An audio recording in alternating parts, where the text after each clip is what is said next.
On sait que 20% des clients achètent une nappe, ce qui nous permet de remplir les deux premières branches avec les valeurs 0,2 et 0,8.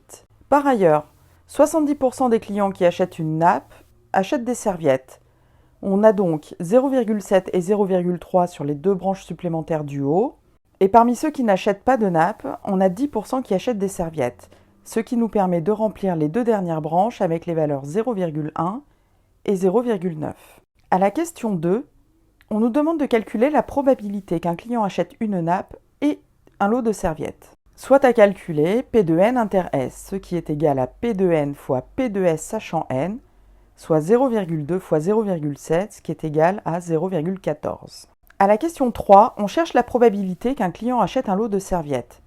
D'après la formule des probabilités totales, P de S est égal à P de n inter S plus P de n bar inter S, ce qui est égal à 0,14 plus 0,8 fois 0,7, ce qui est bien égal à 0,22. Pour la question 4, on cherche la probabilité que le client achète une nappe sachant qu'il a acheté une serviette. Soit à calculer P de n sachant S, qui est égal à P de n inter S sur P de S, soit 0,14 sur 0,22, ce qui donne 7 onzièmes en fraction irréductible. À la question 5, on reprend notre arbre pondéré pour déterminer les valeurs de la variable aléatoire grand X. Lorsqu'on achète une nappe et une serviette, on paye 70 €. Lorsqu'on achète seulement une nappe, on paye 45. Lorsqu'on achète seulement une serviette, on paye 25. Et lorsqu'on n'achète rien, on paye 0. Ce qui nous permet d'établir la loi de probabilité de la variable aléatoire grand X.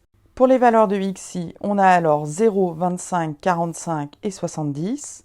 Et on détermine alors les valeurs de P de xi par multiplication des branches.